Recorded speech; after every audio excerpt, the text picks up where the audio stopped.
इंद्रेश, माफ करना, कुछ सोच रहे थे। कोई बात नहीं। अच्छा, वो संतोषी दी से बात हुई तुम्हारी? नहीं, 2-3 बार हमने फोन किया था उनको, पर उठाया नहीं, शायद वो घर पर नहीं है। इंद्रेश, उदास काहे हो रहे हो? जब संतोषी दीदी आएंगी तब हम मिल लेंगे उनसे। अभी चलो संतोषी माँ की आरती करते हैं, उससे मन को भी शांति मिलेगी और थोड़ी हिम्मत भी मिलेगी।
गुरुदेव, देखिए, हम आपके लिए आपके प्रिय आम लेकर आए हैं।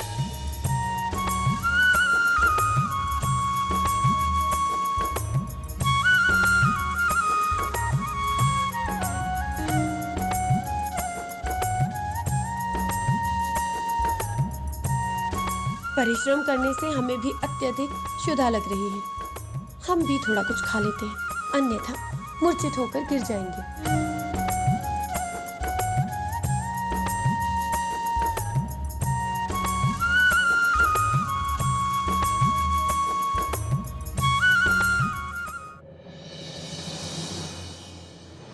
देवी संतोषी ने शिक्षा के लिए पूर्ण रूप से शिष्य का रूप धारण कर लिया है और वहां असुर रानी पोलोमी अपने गुरु की आज्ञा का पालन नहीं कर रही।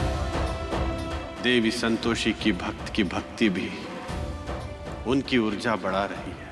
अपने इष्ट के प्रति भक्ति, श्रद्धा और विश्वास भक्त के प्रेम के चरम को दर्शाता है। जहाँ भक्ति से मनुष्य तृप्त हो जाता है, वहीं उसका आराध्य उसकी भक्ति से गरिमा और तेज प्राप्त करता है। गुरुदेव, क्या आपको भोजन कर आनंद प्राप्त हुआ? गुरुदेव, हमें ज्ञात है कि हमारे द्वारा भेंट किए गए आम आपको अत्यधिक स्वादिष्ट लगे, है ना? हम आप दोनों से ही प्रसन्न हुए।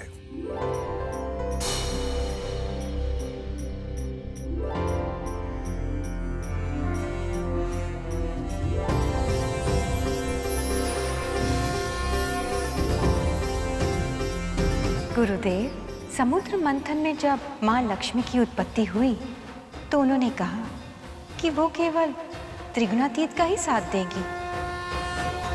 हमें आपसे त्रिगुणातीत का अर्थ ज्ञात करना है गुरुदेव। ये कथा है पृथ्वी के निर्माण की और उसके आरंभ की, देवगणों के श्रीहीन होने की। एक बार ऋषि दुर्वासा ने इंद्रदेव के स्वागत में उनको फूलों की माला भेंट की, परंतु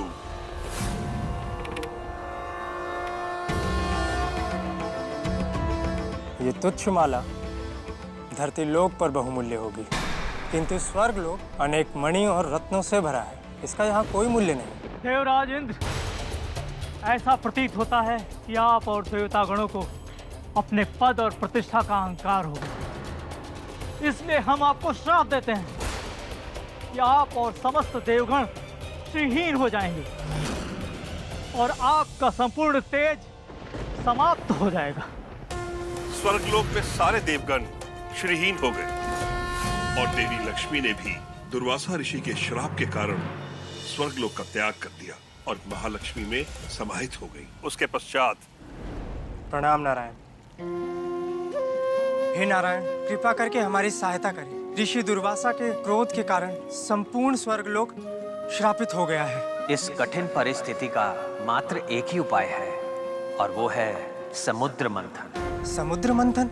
हाँ, इससे सिंधु पुत्री के रूप में देवी लक्ष्मी पुनः स्वर्गलोक में अवतारित हो जाएंगी। साथ ही समुद्र मंथन से निकलने वाला अमृत जब आप देवताओं को पिलाएंगे तो वो अमर हो जाएंगे। किंतु स्मरण रखिएगा देवराज, इस मंथन का मुख्य उद्देश्य यही होगा। ये आपने अत्यधिक सुंदर उपाय बताया है नारायण, किंतु इस कार्य के लिए आपको असुरों की सहायता लेनी होगी। मंदार पर्वत और नागों के देवता वासुकी नाग की सहायता से समुद्र मंथन आरंभ हुआ, जिसमें नारायण ने एक कूर्मा अवतार लिया और एक कछुए का रूप धरा और पृथ्वी से निकले टुकड़े को अपने पीठ पर रखा, जिससे पृथ्वी का भाग समुद्र के अंदर न समा जाए। इतना ही नहीं, इस कार्य में असुरों को भी सम्मिलित किया गया।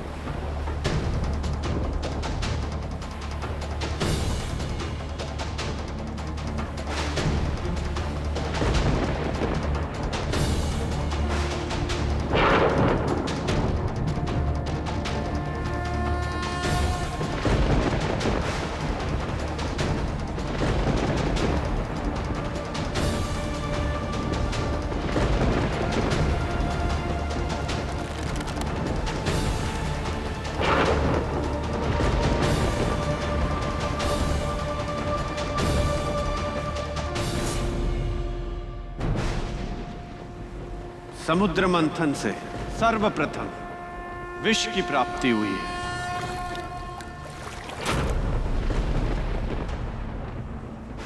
और इस विष को किसी को ग्रहण करना होगा,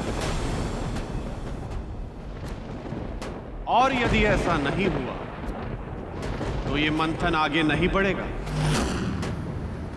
परंतु ब्रह्मदेव, हम विष कैसे पी सकते हैं? हम भी ये विष नहीं ग्रहण करेंगे, अन्यथा पूरी असुर जात ही हमारी समाप्त हो जाएगी। नहीं करेंगे। इस विष की ज्वाला अत्यधिक तीव्र है, इसे संपूर्ण सृष्टि समाप्त हो सकती है, इसलिए शीघ्र अतिशीघ्र इसे ग्रहण करना होगा।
समुद्र मंथन से निकला विष महादेव ने ग्रहण किया और वो नीलकंठ कहलाए। उसके पश्चात कामधेनु गाय की उत्पत्ति हुई।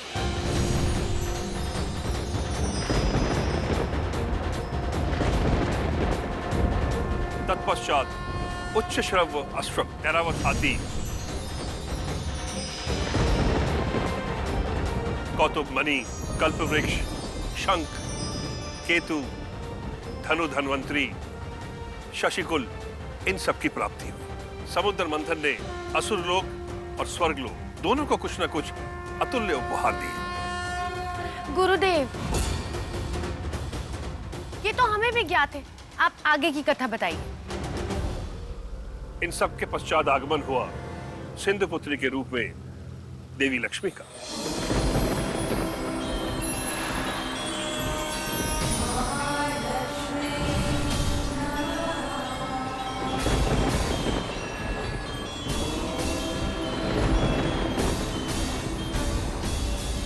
देवी लक्ष्मी, कृपा करके आप हमारे साथ चलें। नहीं देवी, आप असुरों की तरफ से प्रकट हुई हैं, तो आपको हमारे साथ ही चलना होगा। नहीं देवी, कृपया करके हमारा साथ दें।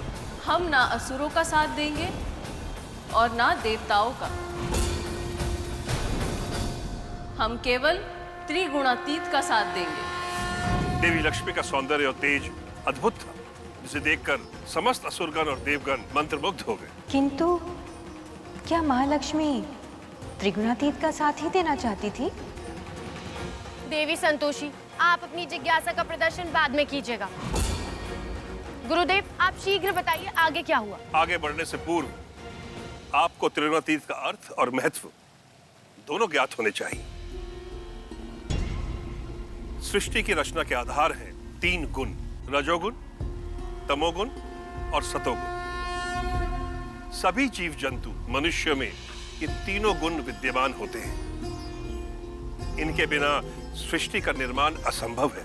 किंतु जो भी इन 3 गुणों से ऊपर है, अर्थात जो भी इन 3 गुणों से परे है, वही है त्रिगुणातीत। यदि इसका अर्थ और सरलता से समझना है तो कथा के माध्यम से समझ आ जाएगा। गुरुदेव, हमारे मन में अनेक प्रश्न उठ रहे हैं, जैसे त्रिदेव में त्रिगुणातीत कौन है और इस कथा का आधार और सार क्या है? देवी संतोषी, आपके समस्त प्रश्नों का उत्तर आगे कथा में मिल जाएंगे। गुरुदेव, किंतु महादेव ने हमें कथा का आधार पूछने के लिए कहा है। आप कृपा कर वो बताएं और इस परीक्षा को समाप्त करें। असुरानी पौलमी, आप गुरुदेव से इस प्रकार क्यों बात कर रही हैं? गुरुदेव, ना ही हमारे पास इतना समय है और ना ही धैर्य जो हम इतना ज्ञान प्राप्त करें। इसलिए जो हम ज्ञात करना चाहते हैं, आप केवल वो बता दीजिए।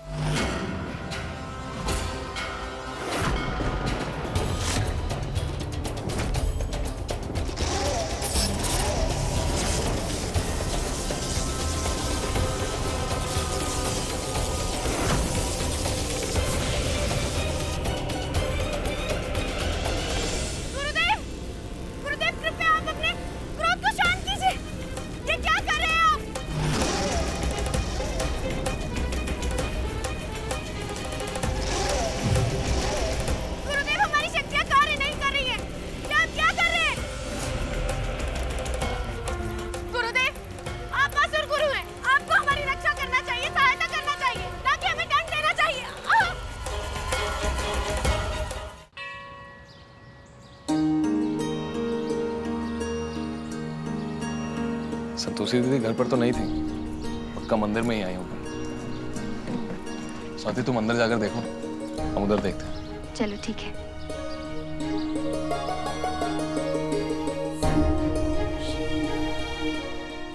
जय संतोषी माँ।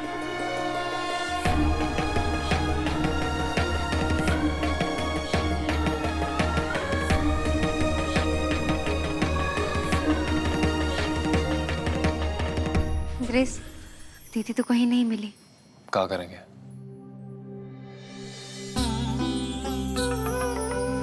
नमस्ते पंडित जी। प्रणाम।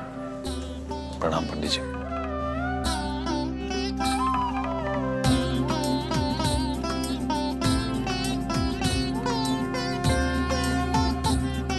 क्या हुआ? बड़े व्याकुल लग रहे हो, विचलित लग रहे हो, क्या कोई कारण? पंडित जी, जीवन में कुछ भी सही नहीं चल रहा है, सब उथल पुथल हो गया। मन का विचलित होना स्वाभाविक है। कभी कभी जीवन में ऐसी परिस्थितियां आ जाती हैं कि दिमाग कार्य करना बंद कर देता है। हमारे साथ भी कुछ ऐसा ही हो रहा है, समझ में नहीं आ रहा है किस रास्ते जाएं। जब कोई रास्ता ना सूझे तो भक्ति का रास्ता चुनो। आज से 3 दिन बाद महाशिवरात्रि है, और यदि उस दिन पूरी रात जागकर तुम महादेव का स्मरण करते हो, उनकी पूजा करते हो, तो तुम्हारी सारी समस्याएं दूर हो जाएंगी। कमाल है, हम कैसे भूल गए कि शिवरात्रि आने वाली है। परेशानी में भूल गए होगे इंद्रेश, पर अच्छा है ना, पंडित जी ने याद दिला दिया। यही तो मनुष्य जीवन की दुविधा है। परेशानियों में, कठिनाइयों में, सबसे अंत में वो ईश्वर का स्मरण करते हैं। यदि सबसे पहले वो ईश्वर का स्मरण करें तो भक्ति की शक्ति में सब संभव है। याद रख, यदि भविष्य में किसी उलझन में फंस जाओ तो अपने आराध्य देव का स्मरण करना, उनसे पूछना, अवश्य किसी न किसी रूप में आकर तुम्हारा मार्गदर्शन करेंगे। जय संतोषी मां। जय संतोषी मां।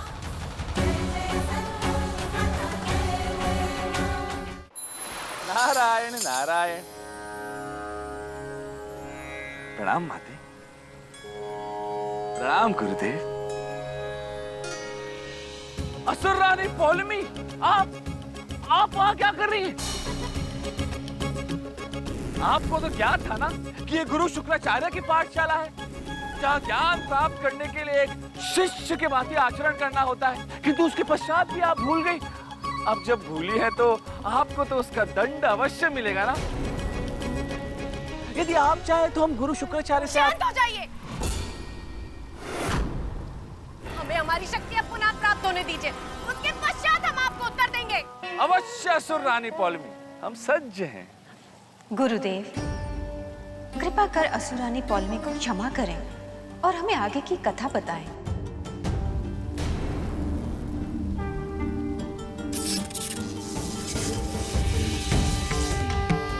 गुरुदेव, अकारण ही हम पे क्रोधित होने का क्या तात्पर्य है? ज्ञान का अपमान हमें किसी भी मूल्य पर स्वीकार नहीं है। वैसे आप देवी संतोषी को धन्यवाद कहिए, जिनके कारण आप दंड से बच गई। अब यदि एक क्षण के लिए भी आप दोनों ने कथा से अपना ध्यान हटाया, ना तो इस कथा का मर्म आपको ज्ञात होगा, ना ही हम आगे कथा कहेंगे।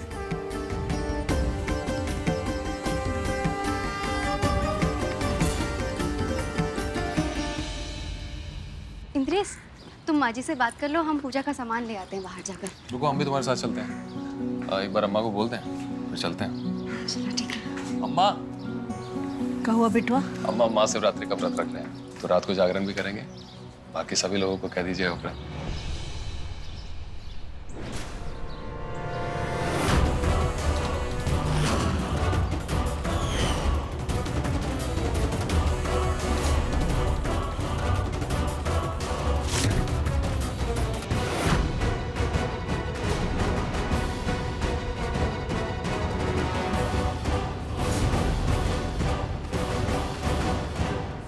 बाबूजी,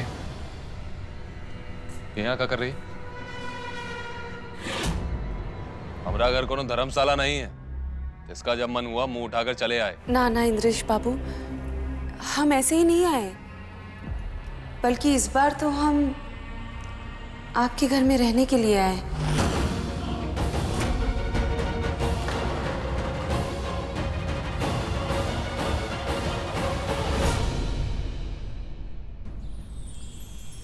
माता संतोषी सही अर्थों में एक शिष्य की भूमिका निभा रही है। एक शिष्य की भांति ही उनमें वही उत्साह, उल्लास, उमंग, समर्पण और जिज्ञासा है। उन्होंने पूर्ण रूप से अपने आप को गुरुदेव को समर्पित कर दिया है। हम यही प्रार्थना करते हैं, यही आशा करते हैं कि ये परीक्षा माता संतोषी उत्तीर्ण हो, विजयी हो, ताकि वो अपनी परम भक्त पुत्री स्वाति को सदैव आशीर्वाद दे सके, मनचाहा वरदान दे सके, उसकी रक्षा कर सके। नारायण नारायण।